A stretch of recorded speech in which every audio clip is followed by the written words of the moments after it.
YouTube channel later.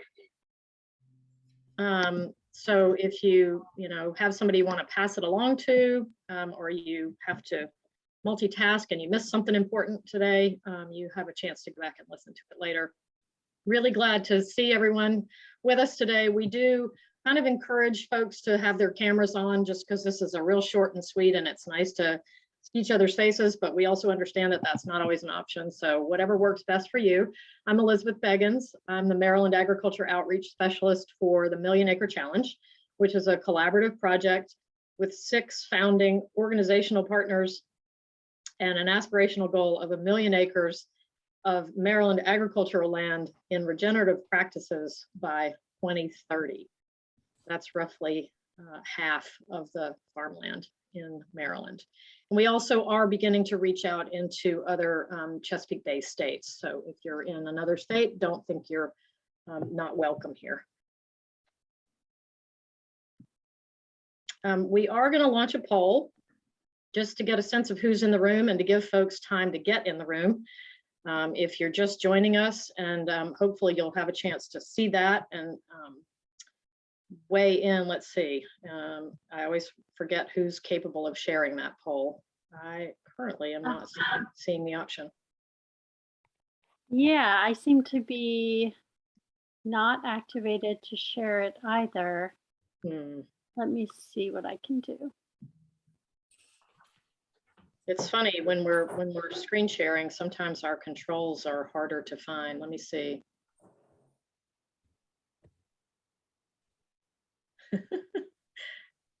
Well, I tell you what, for now, since we don't have a lot of time, I don't know why I don't see it. Sometimes I do. If you can see what's on this slide here, and I'll go ahead and make it audible for those who may not be able to, what we're looking for is to kind of know who's in the room. So which role best describes your reason for attending today? And that is, are you a farmer? Do you want to become a farmer? Are you a farm service provider or a researcher, an ag retailer, or something else? And you can go ahead and just pop those things into the chat box, since our poll seems to be giving us a little bit of a problem today. And the second question is, which soil health opportunities are you interested in learning more about? Whether that's funding opportunities for soil health practices, farmer-to-farmer networks, mixed species cover crops, farm diversification, reducing fertilizer or herbicide use, planting green or roller camping, and integrating livestock. And now all of a sudden my poll option has shown up. So I'm going to go ahead and launch it. I don't know, it just was sleeping in today. Can you guys see that? Yes. Yes. Thanks. That's so funny.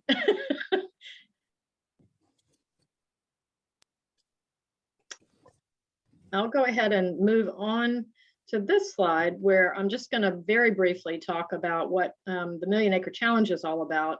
As mentioned, we are a collaborative project. That does mean that those of us who work on this project have different email addresses based on which organization we're housed with. My colleague with us today, Lisa Garfield, is housed with Future Harvest. I'm with Chesapeake Bay Foundation. But as a collaborative, we work on different aspects of helping advance regenerative ag and soil health in Maryland and in surrounding Chesapeake Bay states. One of the ways we do that is through soil testing and benchmarking. Lisa heads up the soil health benchmark study, which is an opportunity given to us through PASA, Pennsylvania Association for Sustainable Ag, and Maryland has been part of that long-term research project for some time through Future Harvest. And we have just over 30 farmers in it now, and we're going to bump up to somewhere in the realm of the mid-40s farmers next year. Really a great opportunity. Farmer-to-farmer networking is a huge part of what we do. You're part of it right now. We also have advanced learning circles, on-farm opportunities and field days, just many different ways for farmers to engage. We have interest in working on consumer engagement and farm profitability models.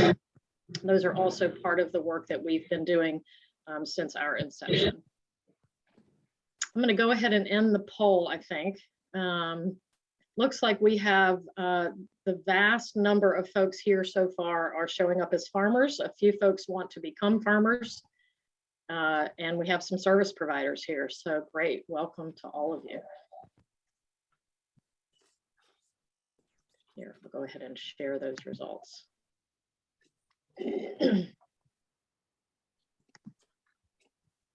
Quick service PSA kind of announcement here.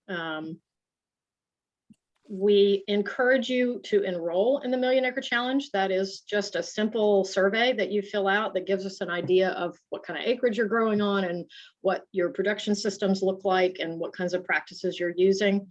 The QR code on this slide will take you to our most recent newsletter. You can also find an opportunity to subscribe to receive future newsletters by pointing your camera at that QR code and pulling that up. The Million Acre Challenge was given an opportunity to be part of a Regional Conservation Partnership Program grant, and that is through NRCS. If you have interest in learning how you can receive funding for soil health and climate smart practices, no matter what your production system, and in general, practices that relate to EQIP and CSP enhancements, please check in with us or go to your NRCS office and ask about the Million Acre Challenge RCPP. We're going to be rolling out funding for that here very, very soon.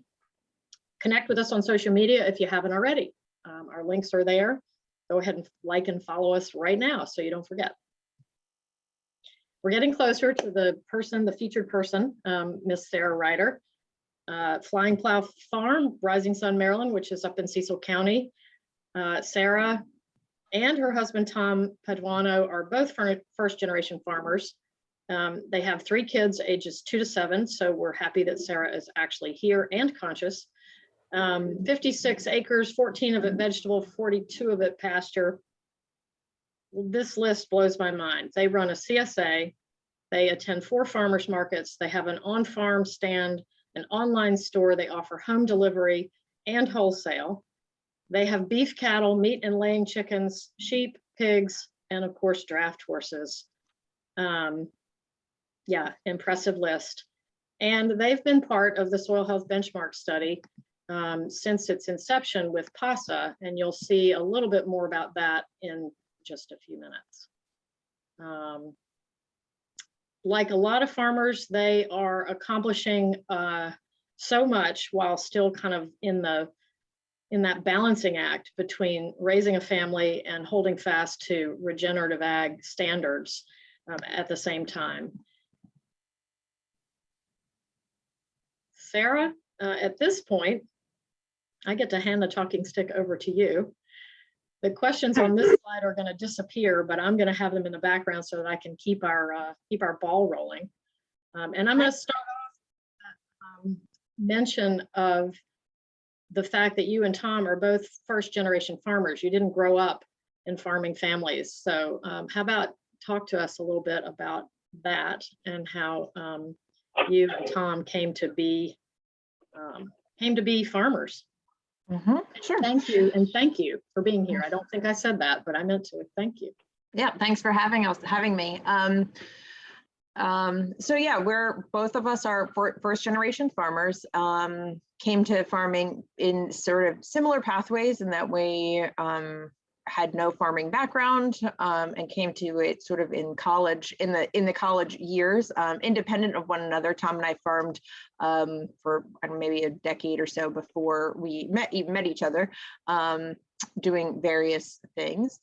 So yeah, I mean, my pathway was, I grew up riding horses. That was my only exposure to anything semi-farmy. Came from a relatively environmental family, so was more interested in the environmental aspects of things. And through a series of books that I read in college, I started becoming more interested in agriculture in general and food production. So I ended up, long story, I ended up at Penn State in the agronomy department, originally studying soils, but then got more interested in grazing ecology. There was a few grazing ecologists in the early 2000s that just started coming on board at Penn State. So I went to a very traditional, conventional ag school, which was great. I learned so much about our our food system and our ag system in the United States. So I love that part of it, and I love learning about that part of it. But then at the same time started working on a CSA, interning on a CSA. When I graduated, I ended up renting a farm near Penn State and starting a beef herd. So that's really where I start. I always say I'm an animal person by nature and I'm a plant person by training. So I always gravitate, I gravitate toward the livestock end of things, but vegetables are much more lucrative. So anyway, there's always that piece of it too. And then Tom has had a somewhat similar background in that he didn't grow up on a farm, came to farming through just interest and intrigue, and ended up volunteering on a farm and then working on a farm for a few years, doing various things. And one of the farms that he worked on was a living history farm in New Jersey, which is where the exposure to the draft horses came in, and something he just really fell in love with doing.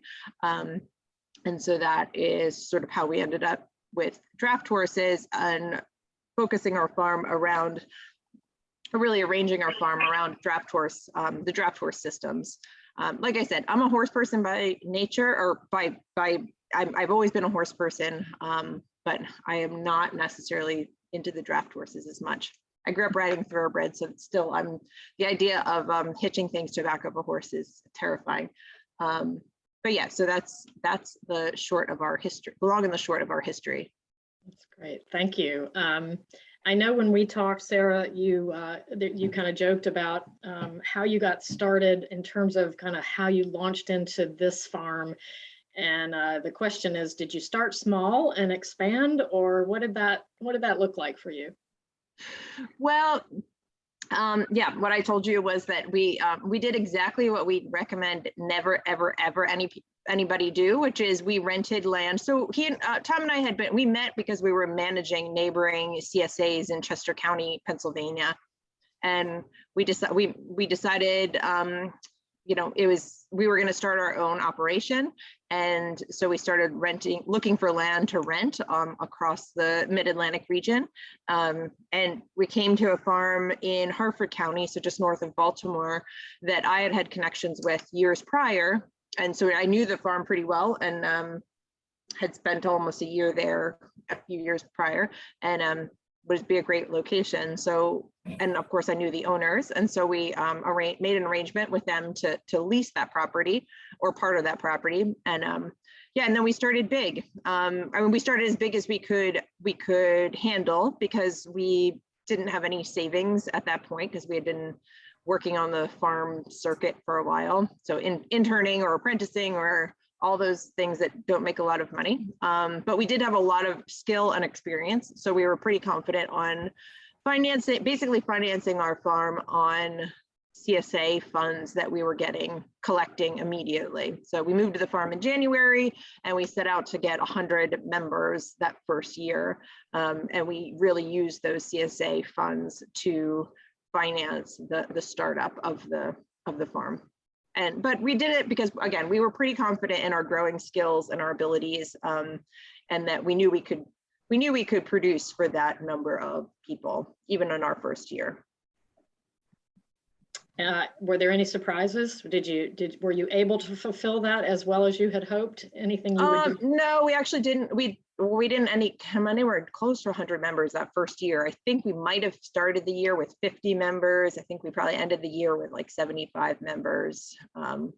So it's a long slog. When you first move to a community, getting the word out is hard to do. But it didn't take too long. Within a few years, we were at the number. I think even by the second year, we were at the numbers that we wanted. It's amazing. And I have to just admit that looking at your beautiful pictures makes me hungry. I'm so eager for spring produce at this point. Yeah. So yeah, I'll just say a couple of things about these pictures as you're running through them. Yeah, we do grow year round now. I mean, that's probably, I guess we've always grown year round, or very early on, we started growing with really cheap and easy, like caterpillar tunnels. And so we were selling in some way, shape, or form all winter long, mostly through an online order form that we had. We didn't ever feel confident enough in the winter production to run a CSA through the year. And we did that. It's only been maybe maybe even 2 years that we've actually done a winter CSA. And so like this year, we've had usually between 100 and 125 members through the winter season. And then, we're at just over 400 members during the main season. And we've always had our farm stand open year round. Some of these pictures are the middle one is just a normal, that's probably from a couple of weeks ago. This is one of our winter CSA pack days when we're packing boxes to go out for delivery. And do you supplement from any other nearby farms, or is it all? We do during the winter. I mean, we came to the CSA in sort of from the purist model. So I think we've certainly changed over the years. We came, and I say the purist model as in a CSA is meant to support the farm. We had a one size share.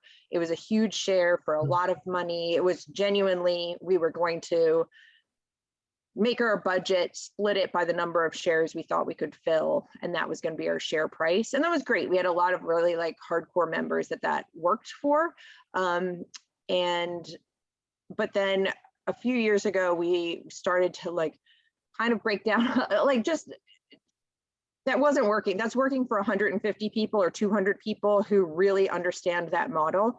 And then we decided we really needed and wanted to grow bigger. And so we, I don't know, we've put aside some of that model a little bit, and we're just sort of let go of being so bound to that traditional CSA model and got a little bit more modern about it, and converted to a software management thing so we could have multiple share sizes, we could have customizable shares, all those things that make it so much easier for members to join us.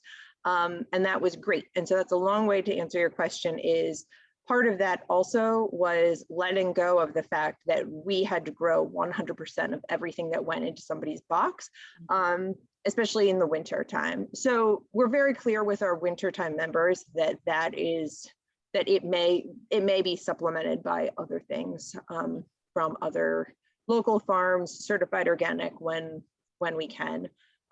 During our main season, almost always it's just our stuff. It's very rare that, as far as produce goes, that we would add anybody else's stuff during the main season. And then we have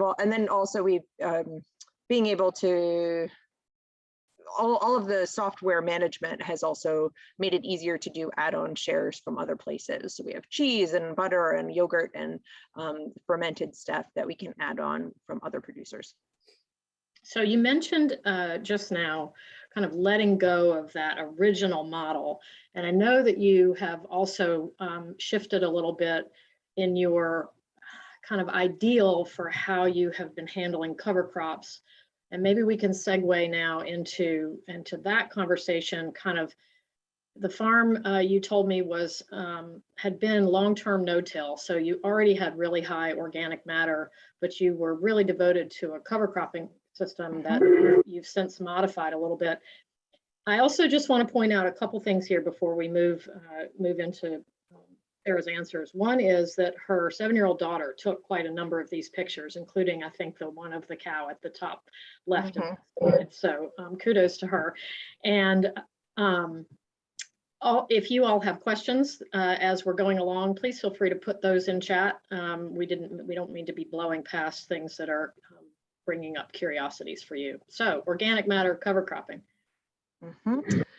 Yeah, so we are, let's see.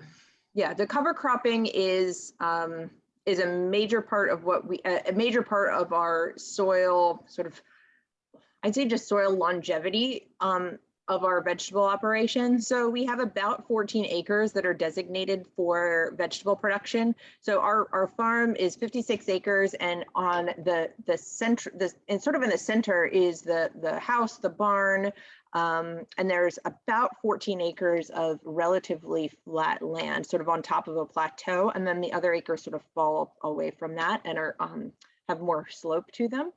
So we are limited in the amount of appropriate vegetable land that we have.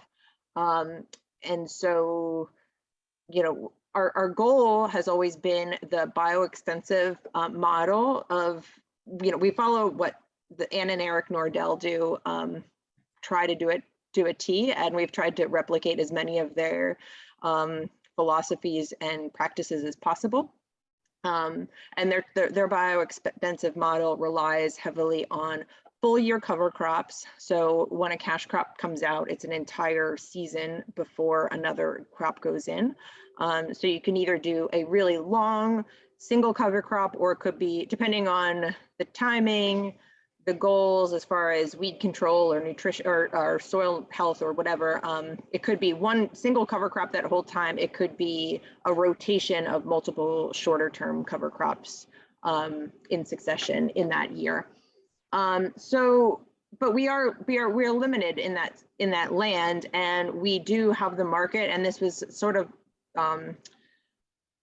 especially in 2020, because of the pandemic, our demand grew significantly. And so we did try to push ahead to grow more crops, and which means we did have to back out some acreage from that system, in that we don't have the room to be able to do a full year cover cropping on all of the vegetable land, which is a bit of a short-term, I don't know, it's kind of kicking the can down the road a little bit, because we do know that we either need to eventually grow less so that we can get back to that system, or find more land in order to really do that.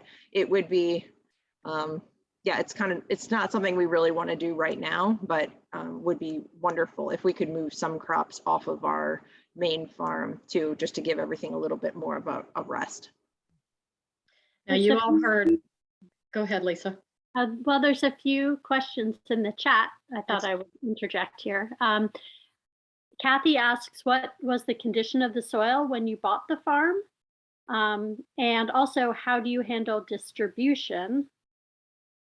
Okay, so the farm is interesting in that it was a rental farm, and so the previous farmer had rented it for about 24, 25 years and had done continuous corn, no-till continuous corn, but he also always left the stalks on that and never harvested off the stalks. So our organic matter was crazy high when we started. So it was really our game to lose at that point. I mean, we started with 5% organic matter, something like that, and so we're really happy in the fact that it's gone up some years, and if not, it's certainly not gone down, which is incredible in a vegetable system to over a course of years. This is our 8th season here to not lose organic matter in the vegetable ground. And then, so yeah, that was the history of it. We still have a great relationship with the farmer who had previously rented it, and so we were able to get all of the spray records and stuff from the year prior, which was great too, because it actually shortened the amount of time that we needed to have the farm transition to certified organic. So there's that.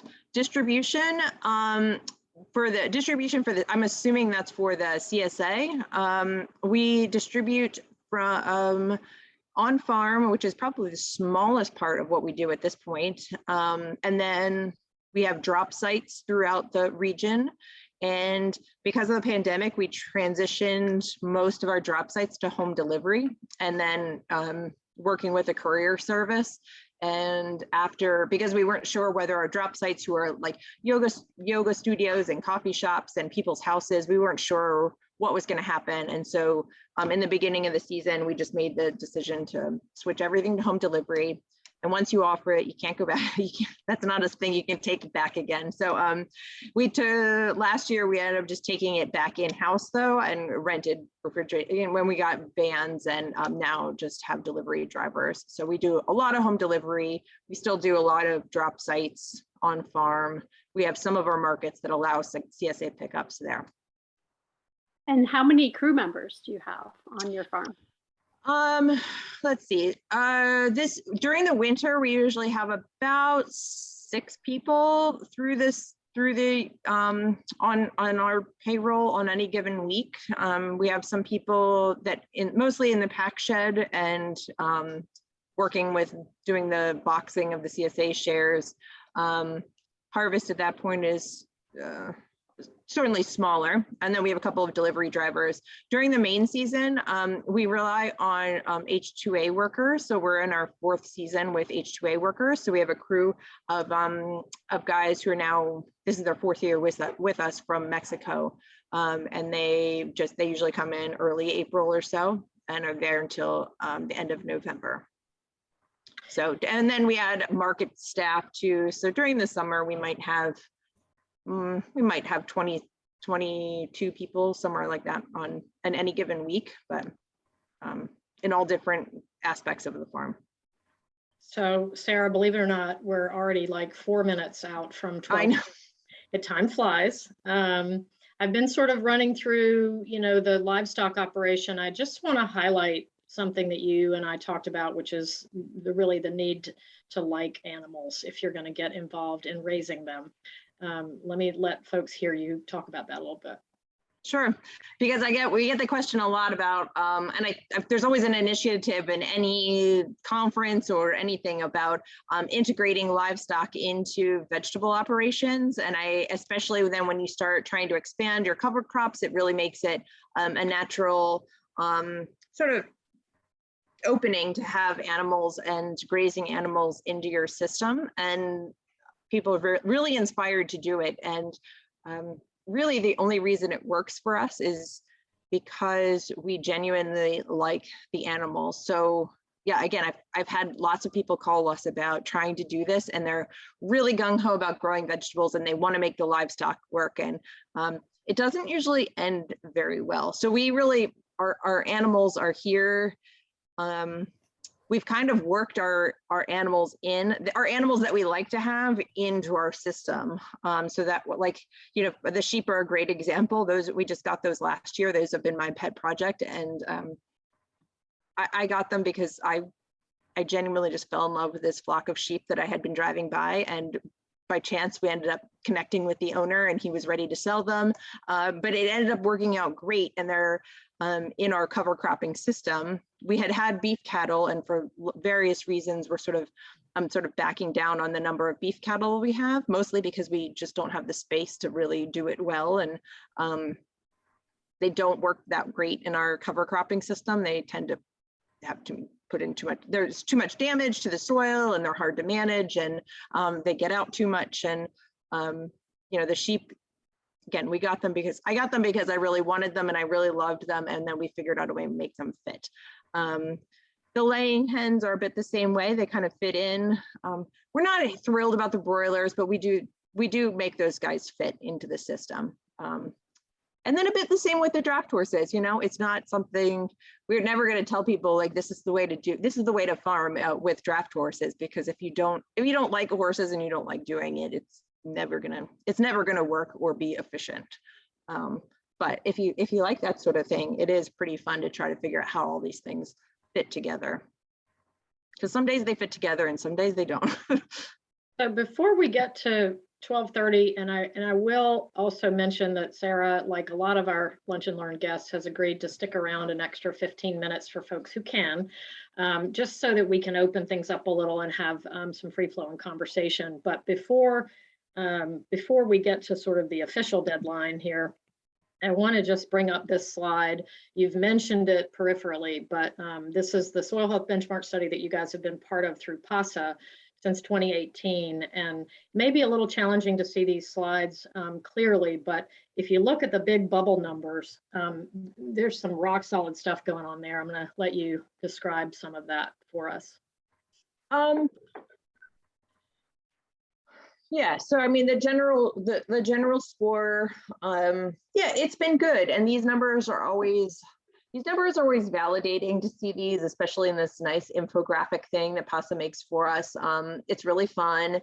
And it is interesting, but we've also learned in the benchmark study that you got to take it with a grain of salt. There's still some of the factors in there that we don't totally agree with. As you know, Tom has issue with, especially one of the, because we do a lot of moldboard plowing, and I know that's always like the way that it is, the way that it's ranked in the algorithm doesn't always seem accurate. And, you know, again, these are just his observations from the back of the plow of like watching what's actually happening from the moldboard plow behind the, like on the horses. So anyway, that's our caveat on this. So we don't take, you know, we take the good with the bad on this and take it with a grain of salt. But really, I mean, like I said, the organic matter that we had, we started with exceptionally high organic matter. So it was, but it is completely normal on a vegetable farm to see declining organic matter. That's kind of the norm on any vegetable farm. It's really tillage heavy. That's always going to destroy the organic matter. So the fact that it has gone up, or, you know, as is satisfying. For sure. And I know you guys are like with that year-long cover cropping system that you were trying to adhere to, and still, you know, working in a lot of long-term cover crops. I'm sure that has made a huge difference. And I believe we can pop here and bid good afternoon to those who have to leave. I know some folks have tight schedules, and if you do have to jump off right now, we're grateful that you were here. Again, look for this video on our YouTube channel, and connect with us on social media to continue to be involved in ways to advance regenerative ag and soil health on your farms and in your communities. But we can just kind of circle back to some slides we didn't have much time to be on, or we can take more questions. They can be verbal. People that, you know, you don't have to feel like you are relegated to putting those in chat. And I'm actually gonna go back to this slide because I feel like we skipped over it, and it's a big part of what you do. So I'll keep the conversation flowing with some questions about your composting. Yeah, so this picture specifically was, we're not even 3 miles from the PA border, from Chester County, Pennsylvania, which is the mushroom growing capital of the world. So we do have access to a lot of spent mushroom soil, SMS, coming out of the houses. And so we do get lots and lots of truckloads. And after, it's taken some trial and error, but we've been able to find a very local mushroom house that's maybe 2 miles away, and that was able to share enough of its ingredients and process with our organic certifier that we were able to use it, because that was a stumbling block. We get lots of, if you could pay for it and get stuff that was certified organic, or you could work with the certifier to get a baseline information. So I don't know how many truckloads a year we get. I don't know, maybe 15 or 20, or but they're really happy to be able to come and dump it here, and we use it a lot. It's really low in nutrients overall, but it is obviously high in organic matter. So it does have trace nutrients in it, but so we use that on all of our fields. The picture in the corner is, we also use it when we're turning over our high tunnels. So we do have 4 high tunnels that we use in production. We rely mostly on those for the winter production, but we do some of our summer crops in there too, some of the tomatoes and early tomatoes and cucumbers and that kind of thing. And so we definitely use the mushroom soil in that process of turning over the houses. What's I going to say? Oh, also, so the pigs, we usually have pigs to to turn over compost to either just eat the excess produce that we have.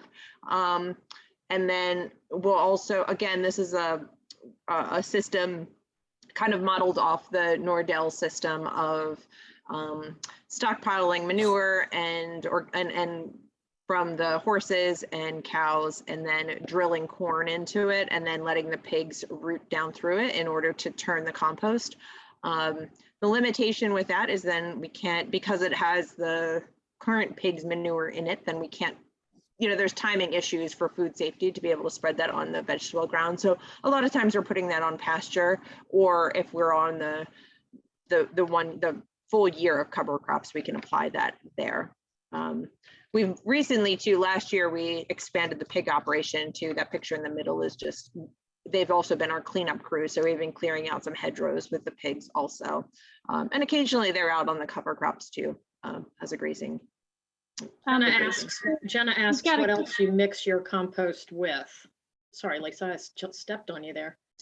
We don't mix it with anything else. So the mushroom soil is just going straight out onto the fields. And then the pig compost is not always thoroughly mixed again. So that's why it's going on pasture or other places where the weed seed content may not be as critical. Yeah. Have you had any issues with salt buildup from continuously using mushroom compost? No, not yet. I mean, we're still pretty, we're probably just getting to the point where that might be an issue. So we've added the high tunnels, we've added them sort of one a year. I think the first one was in 2015. So now that one's going into its 6th season. So I think the short answer is no, we haven't noticed it. But we're probably reaching that threshold where that's going to become an issue. How about with so I know it's amazing you started off with such great high organic matter, especially coming from down here in the sandy lower shore. That's like a dream. But were there other issues from it being in continuous corn and no-till? Like, did you have any compaction issues to start with that you needed to deal with, or was it just pretty? No, and well, I mean, the thing is that when you have organic matter like that, and you go and then you moldboard plow it, the next year is phenomenal because you have like just released all of that stuff in there, and all of those nutrients have now become available, and you've really stirred up the whole ecosystem. And you know, I think maybe I don't know, I'm not sure how to judge it, but our soil on our farm where we rented was also, I guess we didn't even know how terrible it was until we came here. And then again, we got that sort of burst of nutrient release from turning over all of that organic matter for the first time in 25 years. And yeah, everything grew like crazy. Let's see, there's another compost question here from Julie. How many tons per acre of mushroom compost per year can you add without exceeding your phosphorus maximums? Or that's a good question, and I don't know. So it depends on the field. I don't actually know, and that was part of the project too. Of this year, we were better about like really testing the compost right before we applied it, so that we could apply it more judiciously to each vegetable block. So we do everything in half-acre blocks, and so we do our soil testing down to the half-acre, and so we're applying our nutrients based on the half-acre block. So it really just depends. We don't have a blanket amount that we do, and you certainly are. If you want to follow up with me, I would say email me, and that's a question for Tom. He can probably, because he was the one that handled the soil testing for this fall and the compost testing to figure out what the rate was. Sarah, do you want to put your email in chat? Sure. There's also a question from Kathy about what seed starter soil you use. We use the last couple of years, This year we're using McEnroe Organic, which is from sort of upstate New York. We have used, last year we used Keystone BioAg. We were trying to find a sort of a more local source that we could get it on an as needed basis instead of having to get truckloads of it in the spring. And you know, it's just trial and error, and every year it's there's just so many factors of growing stuff in the greenhouse, and the soil is always one of them, one of the many factors in play. So we're trying to troubleshoot some of the issues we've been having in the greenhouse. Yeah, we've had good luck with McEnroe in the past. We've used Vermont Compost too in the years past too. What other questions? Feel free to go ahead and say them or write them in chat, and we'll say them on your behalf. Oh, I see the chat about veterans compost, and we've trialed some of his. It's been a couple of years now. Yeah, Justin, that veterans compost is not too far away from us, and we've known him for years, and yeah, we've trialed a couple things as he was developing it. I don't entirely remember what the reason was that we went with the McEnroe. What other equipment are you using with the draft horses aside, or other equipment in general aside from the mold board plow? Can you give us like a little bit of an overview of what it, you know, how you go from cover crop to planting in a season, or?